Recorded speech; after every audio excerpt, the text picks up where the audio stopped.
Hello everyone. Welcome back to your favorite and India's most affordable learning platform, Physics Wallah. And welcome to your Nexus Batch for class 11th students. So, in the last session, we covered the Newton's laws of motion, the first law and second law, and we did some questions related to that in the lecture number 2 of laws of motion. So in continuation of this laws of motion, we are going to start the lecture number 3. So where we are going to cover the questions on first law and second law of Newton's laws of motion, and so the important concept, that is what is constraint motion, how do we solve the questions related to the constraint motions. So here we take the simple pulley questions only, so not much complex ones, because from past years they are not asking any complex pulley questions either in the JEE or in NEET. Okay, so whatever the concepts that are required for our examinations, those concepts will cover. Okay, so don't worry about by looking in some other reference books, so these many complex pulleys are there, so how do we solve them? Just don't worry. So whatever the concepts that I'm going to deal, just learn them perfectly and then apply them with all other questions. Okay, chal. So and then the last concept, that is the change in impulse and change in momentum. So this is a simple and interesting topic and important topic as well for your competitive examination purpose. Okay, so as usual, for the next 1 hour, just be with me, avoid all the disturbances around you guys, and at the end of the class, it's very important to write your short notes. Okay, chal. So with very high positive energy, let's start the today's session with an interesting question. So let's see the first question. So try to solve this question on your own, guys. Pause the video. What's the question says here? A monkey is descending from a branch of a tree with a constant acceleration. If the braking strength of the branch is 75% of the weight of the monkey, so the minimum acceleration with which the monkey can slide down without breaking the branch. So in the last session, we have solved one question, similar kind of question. Did you guys remember? So the lecture number 2 of laws of motion. So in today's session, see here. So this question is the same as of the previous one. Consider this is a branch and here is a monkey. Let's suppose. So this monkey is now descending. It is descending means accelerating downward. So obviously the tension acts upward direction. Obviously the tension acts upward direction. See here, first understand the question, just draw the diagram related to the given information. So a monkey is descending, that means its acceleration will be downward. So with a constant acceleration A.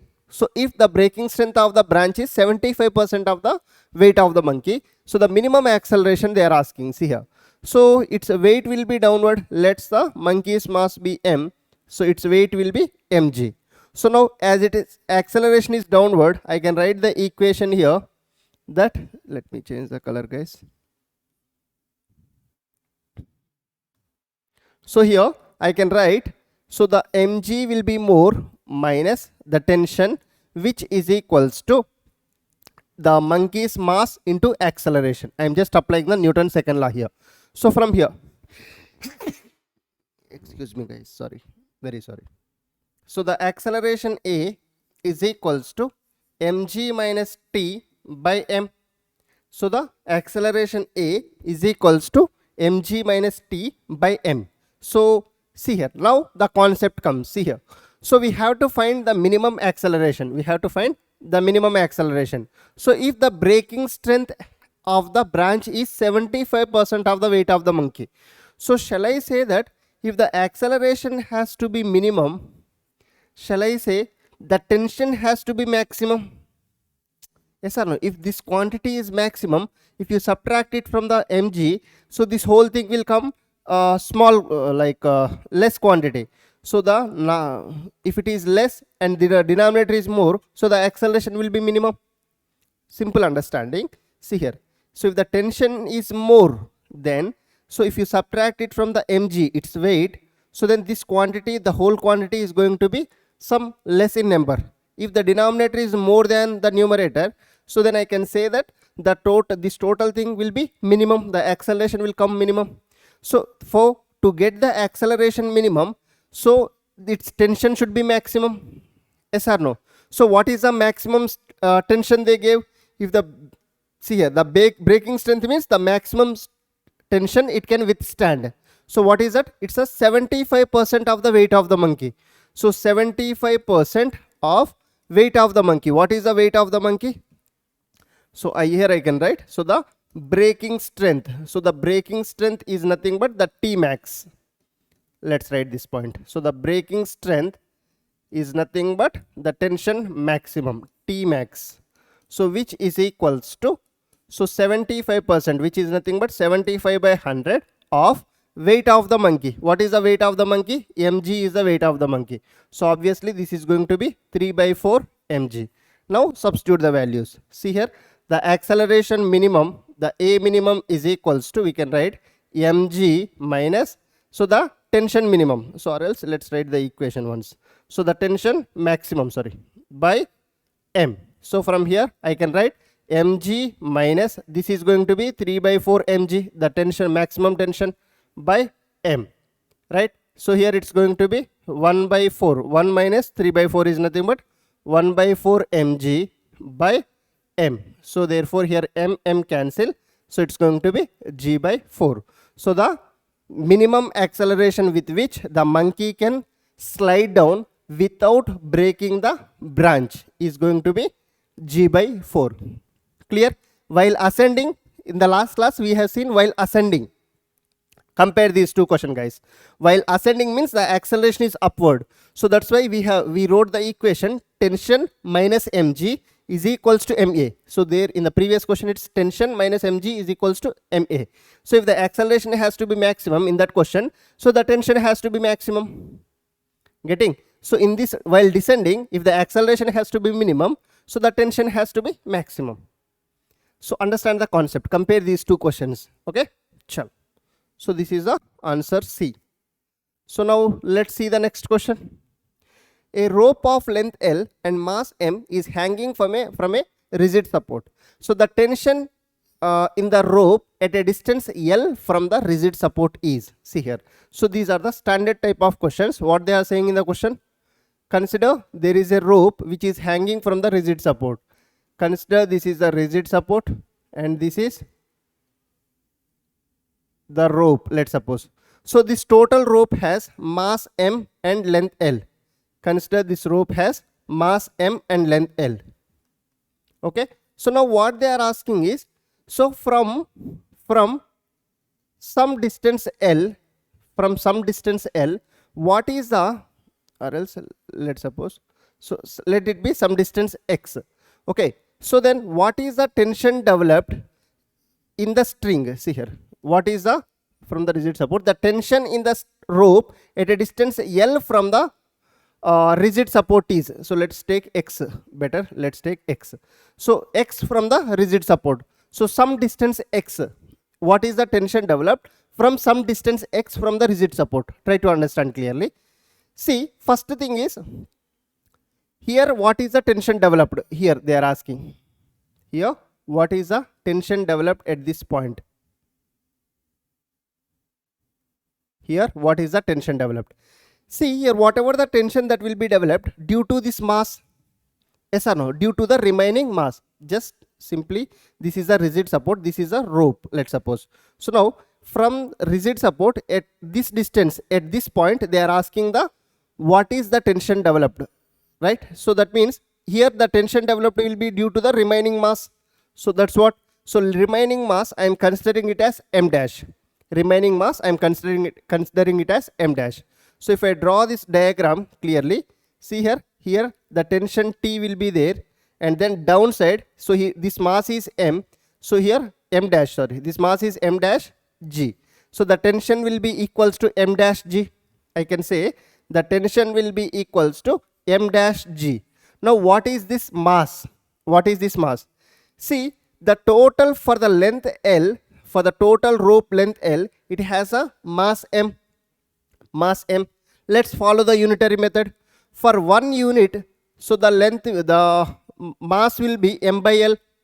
for total L units, it's going to be m mass. For 1 unit, it's going to be m by L. Yes or no? So now for how many units we required? So we need it for, what is the distance? What is the distance? This one. This total distance is going to be L minus x. The total length is L. So from here to here it is x. So obviously this is going to be L minus x. So that's why for L minus x units, so the mass is going to be, for 1 unit this much. For L minus x units, m by L into L minus x. So therefore, so the mass of the tension is equals to, what is the mass of this part? What is the mass of this part? So I can say simply m by L into L minus x. Yes or no? So the mass of L minus x units is going to be m dash. What is that? M by L into L minus x. So therefore the tension developed is equals to m by L into L minus x into g. M by L into, see here, m by L into L minus x into g. M by L, this is not, m by L into L minus x into g. Just rearrange the terms. So here they wrote simply L minus x by L into mg. So that way also you can write L minus x by L into mg. So both are same, right? This one and this one. In the options they gave this. Clear? So this concept, where to use this concept? See, in the question, like they'll give this way. For example, so in the question they'll give, there is a rope of mass m and length L. So then find the tension developed in this rope at a distance L by 2 from the rigid support. If they say L by 2 from the rigid support, so what is the tension developed? So we know that the tension developed at some length L will be equals to m by L into L minus x into g. Yes or no? So simply in place of x you substitute L by 2 here. In place of x you simply substitute L by 2. So here L minus L by 2 into g. Just simply the shortcut. You have to remember this concept. Again we will discuss about this in work energy power. So m by L into L minus L by 2 is L by 2 into g. So here L cancel, T is equals to mg by 2. So T is equals to simply mg by 2. So this is how they ask the question. So now what you do is take this question as a homework. You guys take this question as a homework. Just a minute. So the homework is,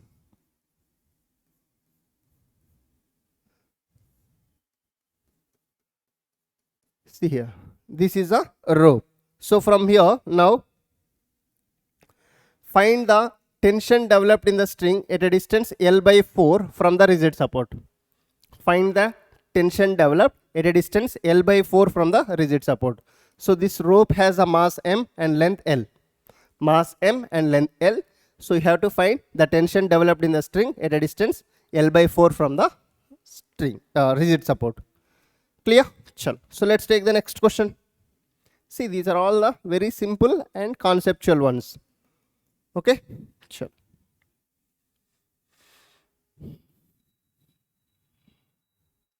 Chal. So let's move further.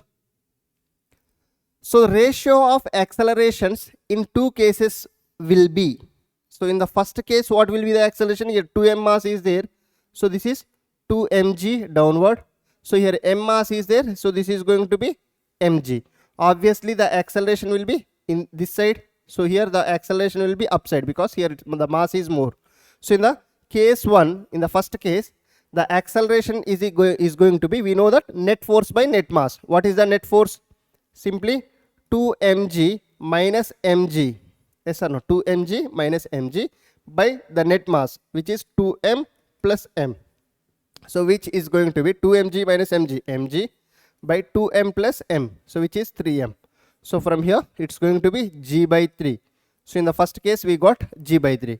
So now let's calculate for the second case. So let's calculate for the second case. See here.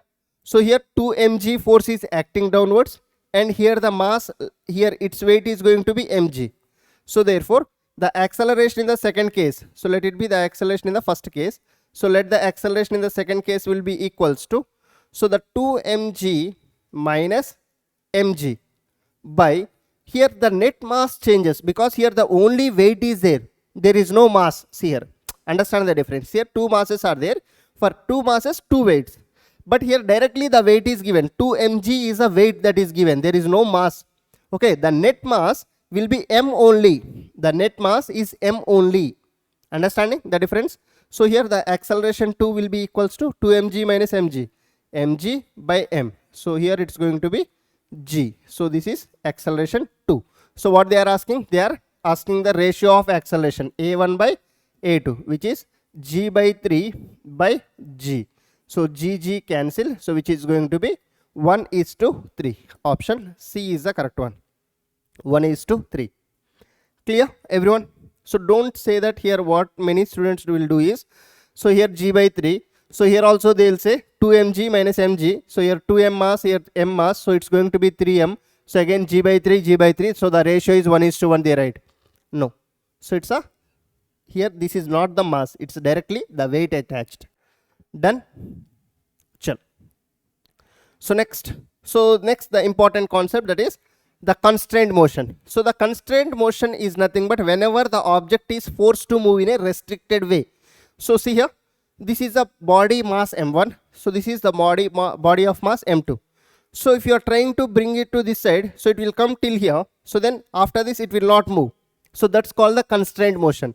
Or else let's suppose the body 1, if you are trying to move it to this side, so it will come till here. So then the motion will be restricted at the pulley. Yes or no? So such motion is called the constraint motion. Okay. So to solve the constraint motion questions, so the simple logic, the simple trick, that is the summation of tension dot acceleration is equals to 0. Or if they are talking in terms of velocity, the summation of tension dot velocity is equals to 0. So if they are talking in terms of displacement, the tension dot displacement is equals to 0. So don't get confused or don't worry. So sir, I am not understanding anything. So don't worry. I will tell through through questions. Don't worry. See here. So first, for this one, I am considering how to apply the constraint motion. This concept, how do we apply here? So let's see. So see, first this is m2, this is m1. I am consider the m2 is greater than m1. Obviously m2 will move with an acceleration, let's suppose a1. So let's suppose the m1 will move with an acceleration a2. We know that these two accelerations will be same. So let's prove whether those two are same by this method or not. Okay. So here, so in terms of acceleration, so I am applying the formula for the constraint motion. Tension dot A is equals to 0. Tension dot A is equals to 0. So if you observe here, see, the tension developed at this point is going to be this side. Yes or no? So here the tension developed will be upside. The tension will be same throughout this string. Now, so at the first one, the tension is T and acceleration is A1. Tension is T, acceleration is A1. As the tension and acceleration are opposite direction, dot product formula is what? T dot A, it is TA cos theta, right? So that between the T and A1, the angle is going to be 180, the cos 180 plus summation, right? So then here this body, so tension and A2, they both are in the same direction. So the angle is going to be 0, cos 0. So whole will be equals to 0. That's it. That's the concept you have to apply. So then we know that T into A1. So here cos 180 is minus 1 plus here T into A2. So and cos 0 is 1. So then this is going to be 0. So here I can write minus TA1 is equals to minus TA2. So I sent it to that side. So minus minus cancel, T cancel. So therefore A1 is equals to A2. So we already know this for a simple Atwood mission pulley. So we know that these two acceleration will be same. So if this comes down with the acceleration A, so this comes up with the acceleration A. Yes or no? So this acceleration A1 is equals to A and this acceleration 2 is equals to A. So this is how you apply the procedure. Okay, I'll take some questions, at least some 3-4 questions I am going to solve now. So if you are not understanding here, so try to understand from the next question as well. next question onwards. See, so here, if the acceleration of mass m1 is a, then the acceleration of m2, so this is a mass m1 and this is a mass m2. So the first thing is,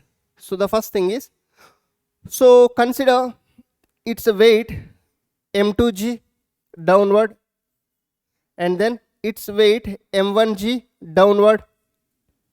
Yes or no? So don't consider this is not the ground, guys. So some line has come, but that's not the ground. Okay. So if the acceleration of the mass m1 is a, and what is the acceleration of mass m2?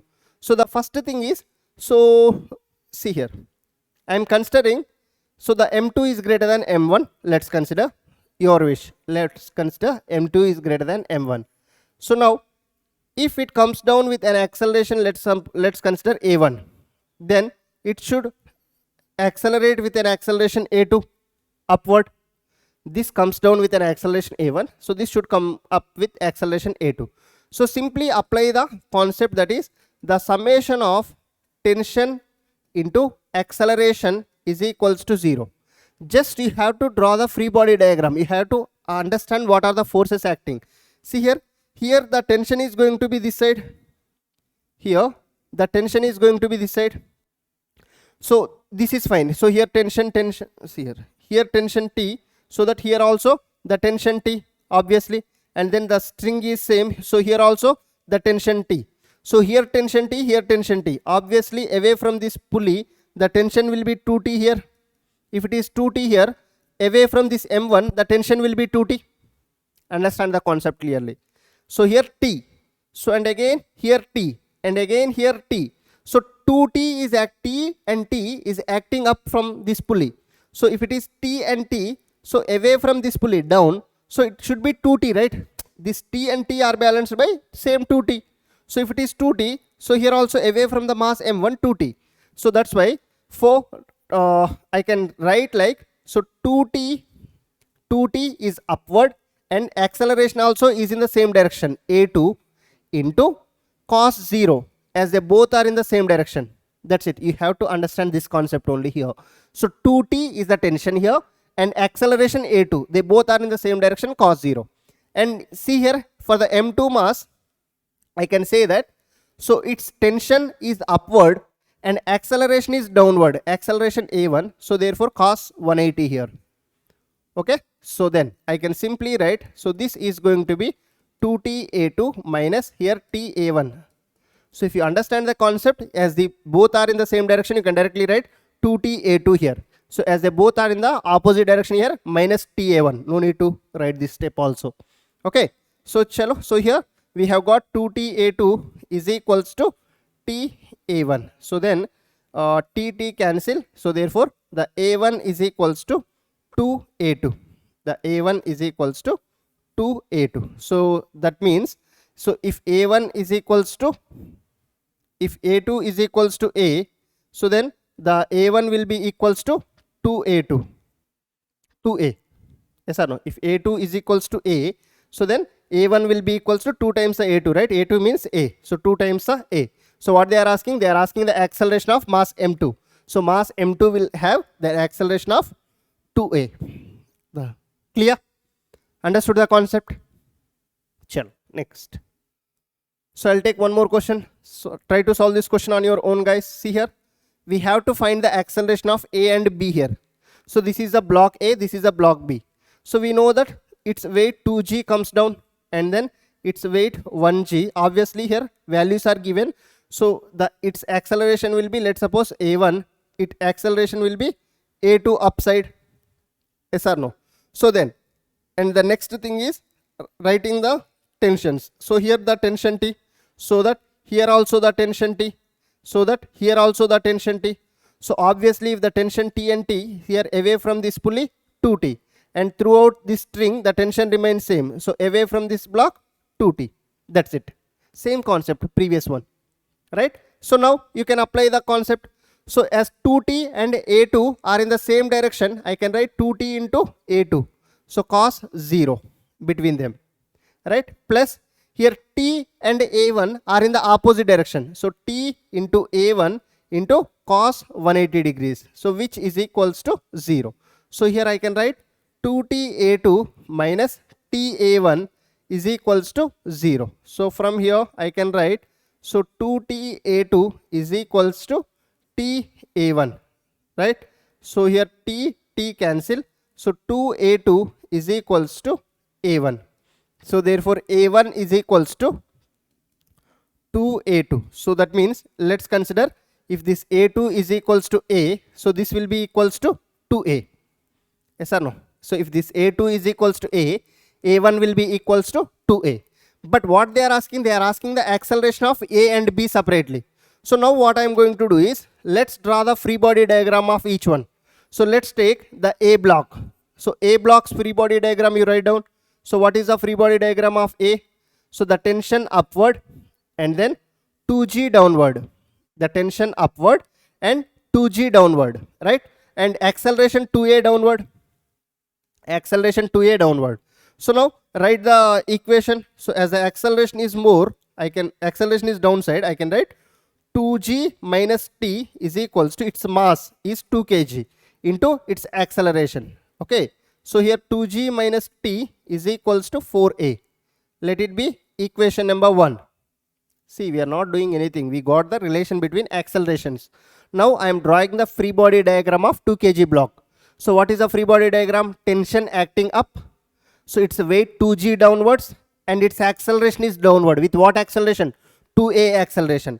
So that's why acceleration is downward. So 2g minus t is equals to mass is 2 into acceleration 2a. So we got one equation.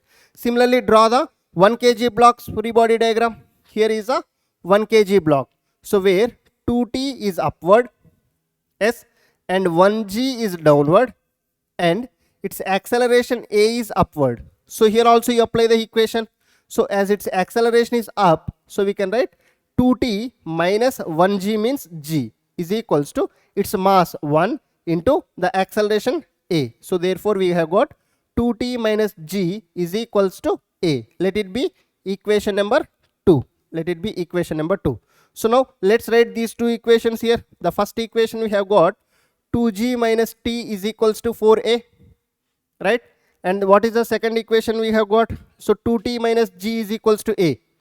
2t minus g is equals to a. So now what I am doing is, let's multiply the first one with 2. Let's multiply the first one with 2 so that we get, so 4g minus 2t is equals to 8a, and then let the second equation be same. So I am writing as it is. So erase this one. So then 2t minus g is equals to a. So second equation let it be as it is. So I can see 2t cancel. So here 5g, right? 5g or 3g? 3g. So 4g minus g, just adding two equations. 3g is equals to, adding these two, 9a. So now the acceleration a is equals to 3g by 3. So 3g by 9, right? 3g by 9. So which is nothing but a is equals to g by 3. What is a? What is a here? A is the acceleration of block B. So therefore the acceleration of block B is equals to, we have got, what is that? G by 3. And what is the acceleration of A? The acceleration of A is 2 times the A. Yes or no? 2 times the A. So A is what? G by 3. So therefore acceleration of A is 2g by 3. Acceleration of B is g by 3. So therefore the first one 2g by 3, g by 3. So don't get confused. A and B they are asking respectively. So A is 2g by 3, B is g by 3. A is 2g by 3, B is g by 3. So select this option. So don't go for this. Here also the same options, but A is not 2g by, see here. Here A is 2g by 3. So the A1 first they asked. So that's why 2g by 3, then g by 3. Clear? Everyone? Understood guys concept? So let's move further. So next question, the question number 6. So again constraint motion based question. So first draw the free body diagram. So here 2 kg block is there. This is a 2 kg block. This is a 5 kg block. So I could see that here 5g will act downward, and then here 2g will act downward, so but that doesn't matter its weight. So here the tension T will act right side, yes or no? So then see here, so here tension T, so here also away from this pulley the tension is going to be T. So again here the tension is going to be T. So obviously here the tension developed will be 2T. Yes or no? Again the tension developed in this will be 2T. So that's it. So now you understand the concept. So what we can write here first, so let's up its acceleration will be towards this side. Consider its acceleration, let it be A1. So consider its acceleration downward, let it be A2. So now I could see that it's a tension, the first block A block, tension T and its acceleration A1, and they both are in the same direction, so cos 0, plus the second one 5 kg block, so its tension 2T, the tension in the 2T, and the acceleration A2, the acceleration A2. So tension and acceleration both are in opposite direction, so cos 180 is 0. So therefore T A1 minus here minus 2T A2 is equals to 0. So T A1 is equals to 2T A2. So from here T cancel, so I can write A1 is equals to 2A2. So therefore A1 is equals to 2A2. So if I say the acceleration of this is equals to A, so the acceleration of this one will be equals to 2A. Yes or no? The acceleration of this one is A. A2 I am considering as A. So therefore acceleration of one will be 2A2. 2A. So but what they are asking A and B, same thing, same previous type. So just draw the free body diagrams of A and B now. So now I am considering the A free body diagram. So for A block the tension is acting right side. The tension is acting right side because its acceleration is right side, and its acceleration is 2A. That's it. These are the only forces. See, the vertical force, its weight is not responsible for the acceleration. No need to take. It is on the rigid support. Its weight is not responsible for the acceleration, right? So that's why I can simply write, so the net force is tension is equals to its mass. What is its mass? A block mass is 2 kg. So its mass is 2 kg into 2A. So T is equals to 4A. Let it be aside for the A block. So now consider the B block's free body diagram. Consider the B block free body diagram. So we have got 2T upside, 5G downwards. So we have got 2T upside and its weight 5G downward. And its acceleration, with what acceleration it is coming down? With acceleration A, it is coming down, right? So now simply apply the Newton's second law here. So as acceleration is down, we can write 5G minus 2T is equals to its mass. What is the mass of that? 5 into its acceleration. What is acceleration? A. So therefore we have got 5G minus 2T is equals to, so 5A. 5A. So now let's substitute in place of tension. I am substituting this one. So 2 into, in place of tension, let's write 4A is equals to 5A. So right. So here 5G minus 8A is equals to 5A. So here send this to that side, which will be 13A is equals to 5G. We need the acceleration A. So A is equals to 5G by 13. So what is this A? The A is the acceleration of what? Block B. So therefore block B has the acceleration 5G by 13. And then block A acceleration is 2A. Block A acceleration is 2A, right? So 2 into what is A? In place of A, you can substitute 5G by 13. Right? So this is going to be total 10G by 13. So therefore block A acceleration is 10G by 13. Block B acceleration is 5G by 13. Option C is the correct one. Understood the concept? Clear, guys? Done? Chalo. Let's move further. So next, so take one more question. Block B moves to the right with a constant velocity V0. Block B, where is block B? So block B moves to the right with a constant velocity V0. Fine. So the velocity of block A with respect to B. See here, constraint motion, apply T dot V is equals to 0. The simple logic is apply T dot V is equals to 0 because they are talking in terms of velocities. In the previous question, so they are considering the accelerations, right? So that's why I considered T dot A is equals 0. So but here they are talking about the velocities. So that's why T dot V is equals 0. So the first thing, see here. So where are the blocks? So V naught is the velocity of block B. Let the velocity of block A be V. I am considering block A velocity, let it be V. So if it is moving with some velocity V naught, the right side, so this also will move with some velocity V. That's fine. So now, so the next thing is, let's see this one. See here. So first, here the tension developed will be T. Come from any one point, guys. See here. Here the tension developed will be T. So that here the tension developed will be T away from this. So away from this the tension will be T. Yes or no? And again away from this the tension will be T. So and again here away from this the tension will be T. So that here if it is T tension this side and T tension this side the tension 2T. This side the tension 2T. And here also the tension is going to be 2T. Yes or no? So here also the tension is going to be 2T. So if you observe the block A is having, here it is tension T, here it is tension T. So here it is 2T. So here also the tension is going to be 2T. Here also the tension is going to be 2T. So now understand carefully. So let's apply the concept. We have got tension into velocity. For block A, the tension is 2T into, let the velocity be V.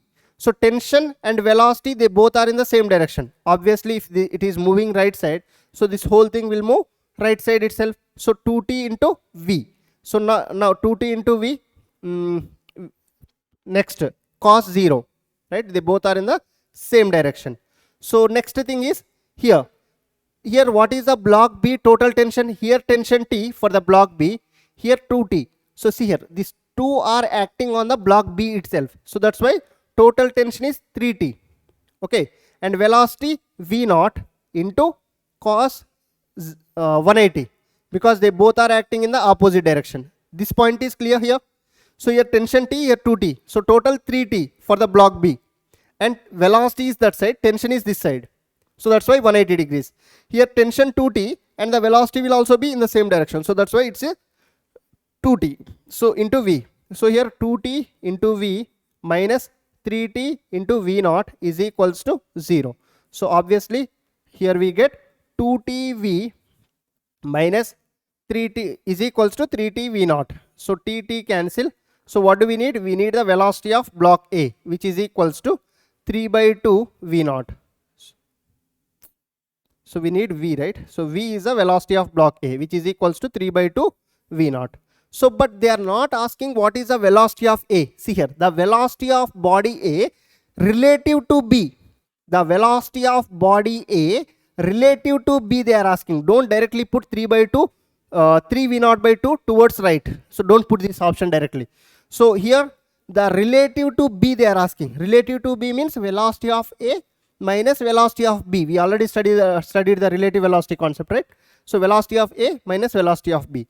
So what is A velocity? We have got 3 by 2, 3 V naught by 2 minus what is B velocity? V naught.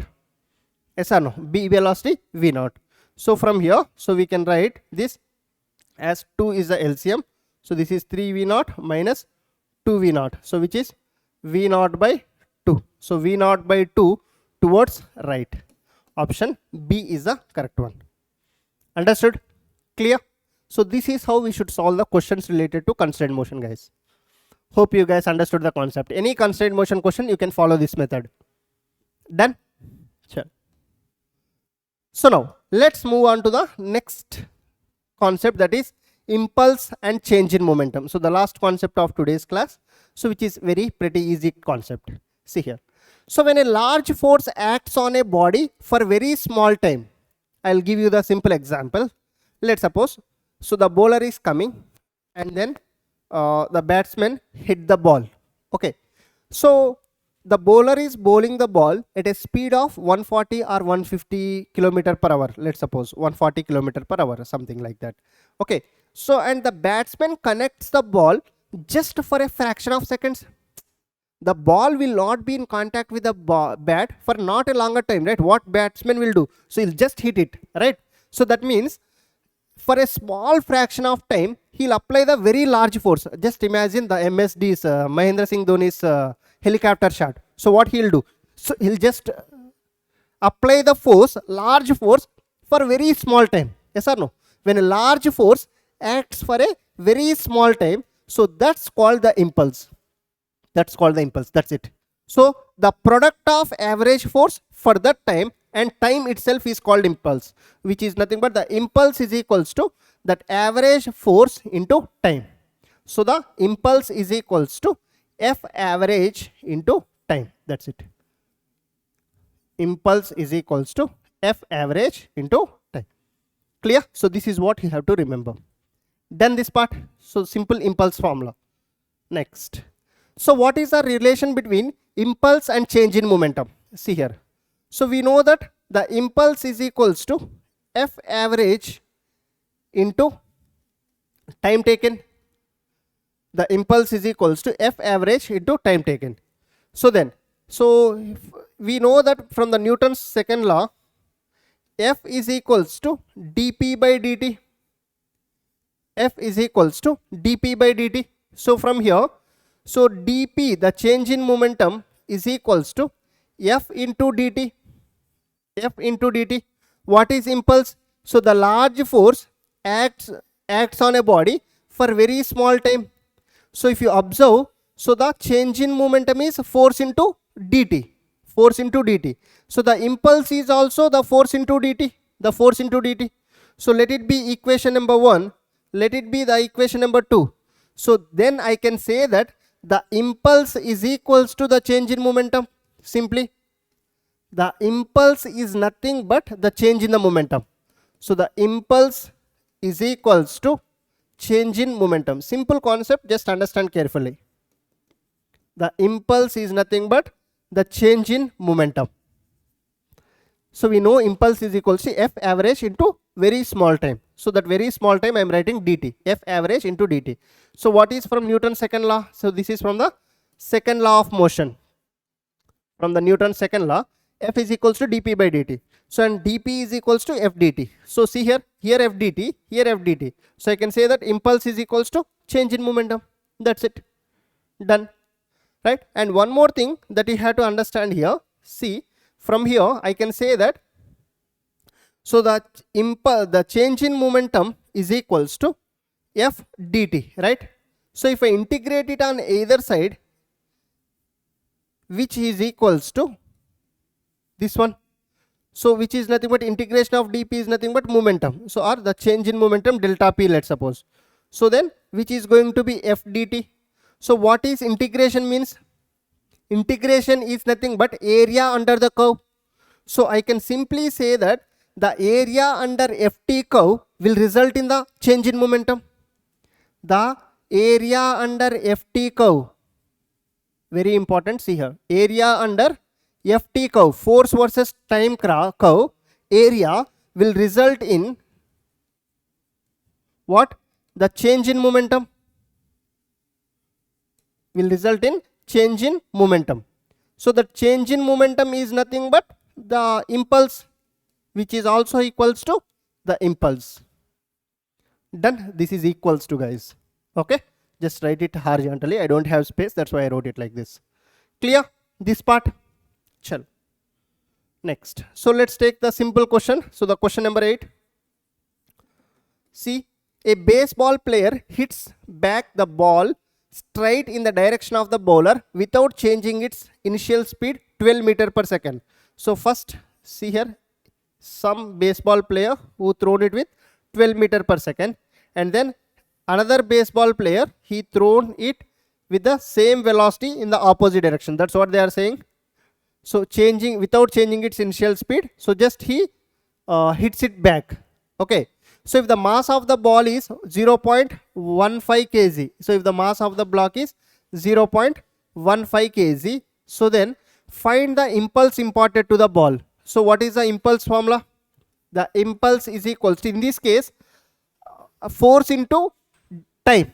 What I don't know what is the force, I don't know what is the time given. So the impulse they are asking. So the impulse is nothing but change in momentum. The impulse is nothing but change in momentum. Just think, if for impulse we have two formulas. One is F into dt, but here we don't know the force and we don't know the time, right? But to find the change in momentum, we can easily find the change in momentum. What is the change in momentum? So while going, the initial momentum formula you know, right? M into V. So what is the mass? 12 into what is the velocity? 0.15, right? So or else just simply with the same velocity it is coming, right? So therefore initial mass is M, velocity V, let's suppose, and final momentum will be, the mass remains same but the velocity reverses. That's why I am putting minus. Yes or no? So initial momentum, mass into velocity.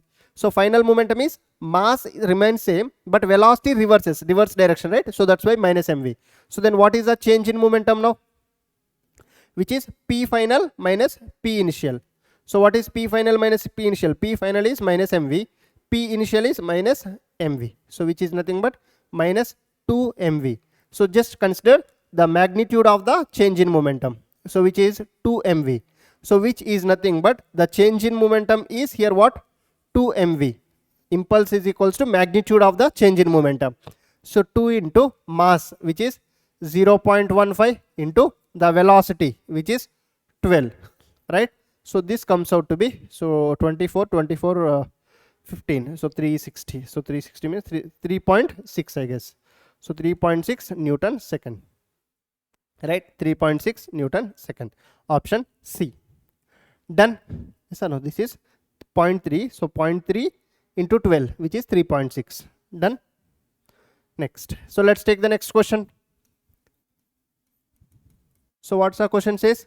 A body of mass m hits normally a rigid wall with velocity v. So consider this is a rigid wall. So a body of mass m, so this is a body of mass m, hits a wall with velocity v and bounces with the same velocity. So it bounces with the same velocity. Bounces with the same velocity means while going velocity v, while returning, so the velocity v this side. So they are asking what is the impulse experienced by the body. Again the same concept. So the impulse is equals to change in momentum. The impulse is equals to change in momentum. So here let's find what is the change in momentum in this case. So the initial momentum is what? What is the initial momentum? The P initial. So it's mass into velocity. I am considering right side direction as positive. So its mass is m, its velocity is v while going. So final momentum, its mass is still m, and then but velocity reversed. So v, so I am putting minus v. So therefore the change in momentum is equals to P final minus P initial, which is minus mv minus mv. So which is minus 2 mv. So we just need the change in momentum magnitude, which is 2 mv. So here you write it down now. So what is the change in momentum? Simply 2 mv. So the correct option, option C. They are asking the impulse is nothing but change in momentum. So which is 2 mv is the correct answer. Done. Sure. So next question. See the collision of ball with the wall. See here. So here just understand the concept. So whenever this is a rigid wall, let's suppose if the ball comes and hits this one, okay, and then it bounces back this way with angle some theta, and again with the rigid wall again theta. So first initial momentum, see here, let's expand this one, extend this one, let's extend this one. So consider it is coming with some velocity v, so that its momentum will be this side, its momentum will be mv. So if this angle is theta, so this angle is going to be theta. Yes or no? So this side it's going to be mv sin theta, and then this side it's going to be mv cos theta. So therefore this is the initial momentum. So for the initial momentum, if I write the vector, the initial momentum has a vector. So right side mv sin theta, mv sin theta I cap. Observe carefully, these are all the basics and the concepts. Okay, you should combine these two. Next, downside mv cos theta j cap. As it is downside, I am writing minus mv cos theta j cap. This is the initial momentum. So after hitting the wall, what is the final momentum? So the ball is in this direction, right? So therefore its momentum is mv. So this momentum has two components now. So what are the two components? So one component is this side, the other component is this side. Yes or no? So if it is theta, so this component will come mv cos theta, and then this component will come mv sin theta. Yes or no? So now the P final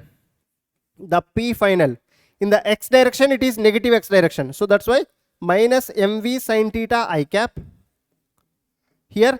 So y direction also negative y direction. So therefore minus mv cos theta j cap. So this is initial momentum, this is final momentum. So now can we find what is the change in momentum? So the change in momentum delta P is equals to Pf minus Pi. So what is Pf? Minus mv sin theta I cap minus mv cos theta j cap minus initial is what? So mv sin theta I cap minus mv cos theta j cap, right? So from here, if you do this one, minus mv, see here, so just do the calculation directly, minus mv sin theta minus mv sin theta, so which is minus 2 mv sin theta I cap, and then so this is minus mv cos theta j cap, so this is minus of minus plus mv cos theta j cap, these two gets cancelled. So therefore the change in momentum is simply, we have got minus 2 mv sin theta I cap, and then so if you need just the change in momentum magnitude, which is going to be 2 mv sin theta, which is in the x direction. So just the magnitude, no need of the direction, 2 mv sin theta, 2 mv sin theta. Done. So where theta is the angle, between the rigid support and the ball. Okay, so if this theta is not given, let's suppose if this is given, so consider if this angle is given, consider this angle is alpha. So in such case, can I say that the theta plus alpha is equals to 90 degrees? The theta plus alpha is equals to 90 degrees here. So from here, I can say that the theta is equals to 90 minus alpha. So we have got the change in momentum when theta is given is 2 mv sin theta, right? So if the angle, this angle is given, alpha is given, so what you do is, in place of sin theta, let's simply write, so in place of theta, I am writing 90 minus alpha. So it's going to be 2 mv, what is sine of 90 minus theta? Cos theta. So therefore cos alpha. So the change in momentum when this angle is given, which one? So this is a wall, and then so the ball is coming this way and then moving this way. So if the angle given is this one, this is alpha, so then the change in momentum will be equals to 2 mv cos alpha, 2 mv cos alpha. So if this angle is given, so 2 mv sin theta. So this concept you should understand. Done? Clear? Chalo. So let's move further. So let's take one simple question, guys. So what's the question says here? A ball of mass 3 kg is moving with a speed 100 meter per second, strikes a wall at an angle 60 degrees as shown in the figure. So then the ball rebounds with the same speed and remains in contact with the wall for 0.2 seconds. So the force exerted. So they are asking what is the force exerted. So the force exerted is, see here, we know that F is equals to dp by dt. F is equals to dp by dt, or else let's write F is equals to delta p by delta t, whatever you can write. First let's find what is delta p. So the delta p, so this angle is given. So if this is the angle given, so we know that the magnitude of the momentum, which is 2 mv sin theta. So what is 2 into m, mass of the body 3 kg, velocity of the body 100 meter per second, sine 60. So sine, this is going to be theta is 60 degrees. So this is 2 into 3 into 100 into sine 60 is root 3 by 2. So here 2 cancel. So it's going to be 300 root 3 is the change in momentum. So now, but what we need the force, right? So what is the force now? So the force F is equals to change in momentum by change in time. So change in momentum we got 300 root 3 by, so the change in time, what's the time taken? 0.2 seconds, right? So then let's write this as 3000 root 3 by 2. So 2 by 10 I wrote. So 10 I sent it to numerator side. So then this is going to be 1500 root 3. Is the class boring? Interesting concepts, right? Pause the video, try to do this on your own. These are all the simple questions, right? Next question, which was asked in the NEET 2016. See here. So a rigid ball of mass m strikes the wall at 60 degrees and gets reflected with a loss of speed as without loss of speed as shown in the figure. So same velocity. So the value of impulse imparted to the ball. So what is impulse? So the impulse is equals to simply the change in momentum. See here. So here which angle is given? The horizontal one. This angle is given. So that means which formula we should use? 2 mv cos alpha. Don't use 2 mv sin alpha. 2 mv sin theta. Don't use the 2 mv sin theta because this is theta. This is alpha. Right? This angle is given. That's why 2 mv cos alpha. So now 2 into, so the mass values are not given. Velocity is, let it be cos. This is going to be cos alpha is cos 60 degrees. So 2 mv cos 60 is 1 by 2. So 2 cancel. It's going to be simply mv. So the option A is the correct answer. Clear? Understood, guys? Simple questions. Chalo. So next question. So what's the question says? 0.5 kg ball moving with a speed 112 meter per second strikes a hard wall at an angle 30 degrees with the wall. See here. 30 degrees with the wall means this is the ball coming, it hits and then again it comes back. 30 degrees with the wall. So this angle is given, right? So it is reflected with the same speed at the same angle. So it's reflected with the same speed and the same angle. So with what speed it is coming? 12 meter per second here and here also 12 meter per second with the same speed and same angle. If the ball is in contact with the wall for the 0.25 seconds, the average force. So the F average is equals to, we know that simply delta P by delta T. First find what is delta P. Delta P is equals to 2 mv sin theta because there theta is given. Yes or no? Theta is given, right? So 2 into mass. What is the mass? 0.15, which is nothing but 1 by 2. And then velocity 12 sin theta sin 30, which is 1 by 2. So here 2 cancel, 2 1s are 2 6s are. So therefore delta P is equals to 6 we got. So then F average is equals to delta P 6 by the time taken 0.25. So 0.25 means I'll write 1 by 4.